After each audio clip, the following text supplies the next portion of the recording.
VR game in the hopes that we can finally move past these childish ghosts. We do, however, ask that you agree to a simple waiver before you play. It's mostly just legal mumbo jumbo. You acknowledge that Fazbear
There have been customer complaints about Chica's acrid smell. Sounds like Chica has been rummaging around the kitchen again. To parts and service. It looks like one of our guests left a personal item. Foxy has been out of commission for quite some time. This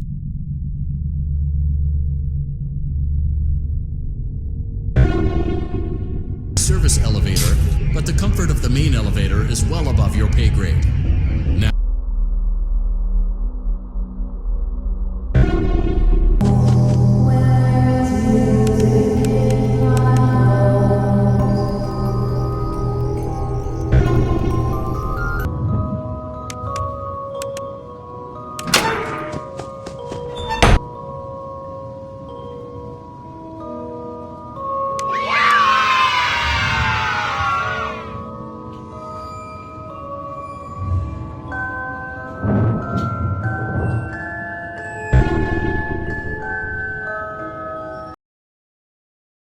Hello?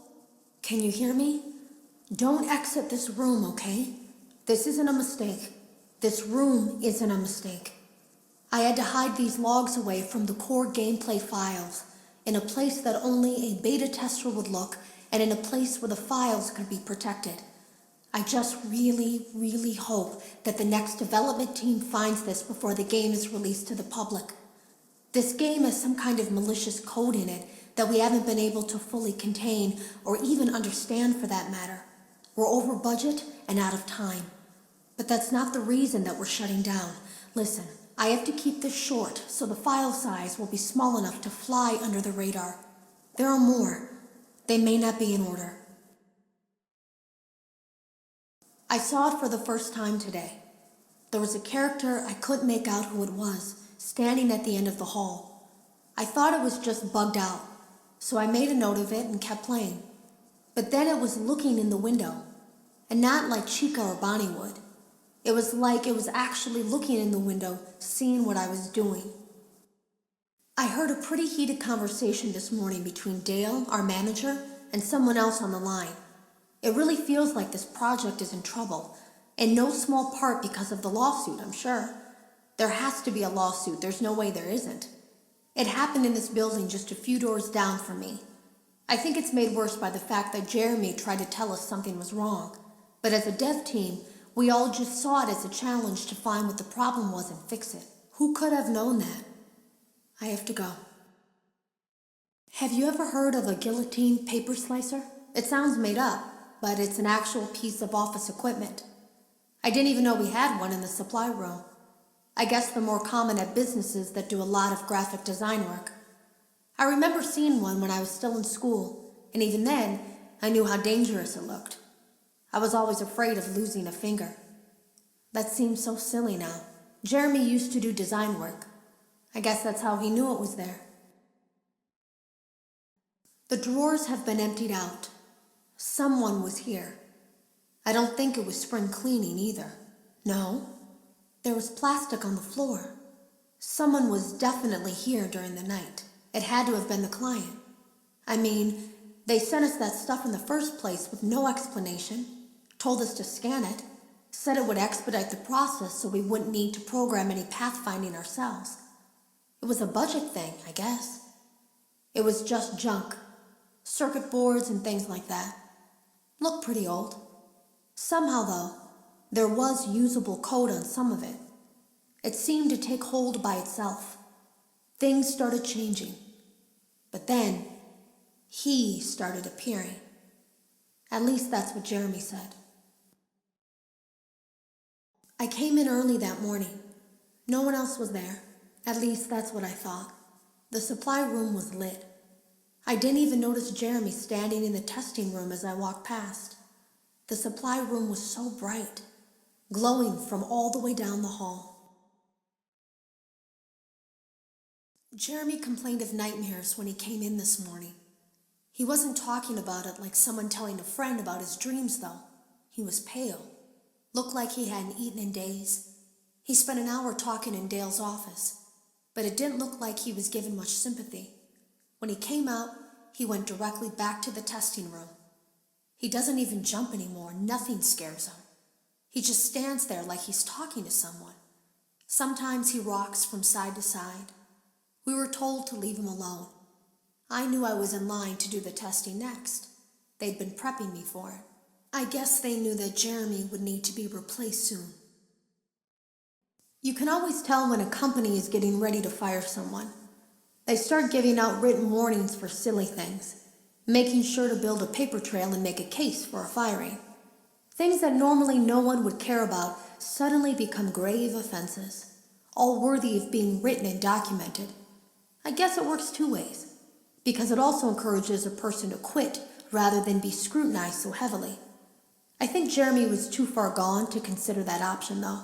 The thing about it is that I don't think they were going to fire him because of anything he was doing wrong. They just knew he'd seen something. They needed to discredit him. There was something that looked like a Halloween mask laying on the floor. I didn't understand. Ink must have spilled. It was only then that I heard a shuffle from the testing room and realized Jeremy must be there. I went back and peered in the window. I couldn't see his face. He had the visor covering his head. He had ink spilled on himself as well. The front of his shirt looked black in the dark room. He turned his head in my direction, but I don't think he knew I was there. I was told I had 3 days to finish Jeremy's work, but I know it's just passing the time. They don't really expect me to do anything. It's just to keep up appearances until the buyout is complete. We have to look like we have things under control. There's another potential development studio that wants to pick up from here, but who knows what kind of lies they're being fed to convince them to do it. Against my better judgment, I'm going to do my best to see what's here, make notes of it, and try to isolate where this thing is hiding. At least then the next person that tests this will have a chance of getting rid of it. Today was my last day of beta testing, and the anomaly that I've been seeing is nowhere to be found. But after inspecting some of the files, it seems that it's attached itself to these logs. My logs. That can't be an accident. So now I have to make a choice. Do I leave these logs here for you to find, or do I try to purge this thing myself by destroying the logs? I've chosen the latter. I can't delete them. By creating a protected area to store these logs apart from the game, I effectively gave this thing a safe place to hide itself. It's in here now. I may not be able to delete it, but I might be able to do something else now that it's attached itself. I have an idea. They lied to us. They lied to all of us.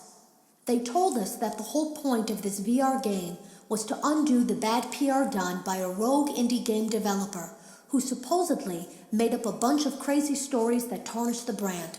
But that's not true at all. In their haste to develop this VR game and clear their name, they sent us some things I don't think they intended us to see, such as a hard drive containing emails between Fazbear Entertainment and a certain indie developer. Fazbear Entertainment hired the game developer. Those indie games were designed to conceal and make light of what happened. This isn't just an attempt to rebrand. It's an elaborate cover-up, a campaign to discredit everything. I ran a fragmentation program on the area of memory that was storing these logs for you. I effectively broke the files into pieces and broke the anomaly along with it. That means that you won't have my warnings to guide you, but hopefully it also means that this anomaly, this virus, or whatever it is, will remain broken and unable to do more damage. Hello, you don't know me. I had created a series of logs for you documenting the troubled development of this VR game that you're now testing, in hopes that you, whoever you are, and whatever team you're with, will abandon development. Now I fear that those logs are being used as a Trojan horse. If you're unable to abandon development, hide all traces of these logs that I've created. I fear that finding them and reassembling them will also reassemble the very thing I've tried so desperately to destroy. There is a way to kill it. It wants to escape through someone plugged into this game. That's you now. You have to let it begin the process of leaving through you. Then use the disconnect switch that I've embedded by the main stage. Let it approach you. Let it begin to merge with you. Play the music and flip the switch. That will cause a hard restart of the game and flush the memory, effectively killing it. I hope. I don't know when it will come for you.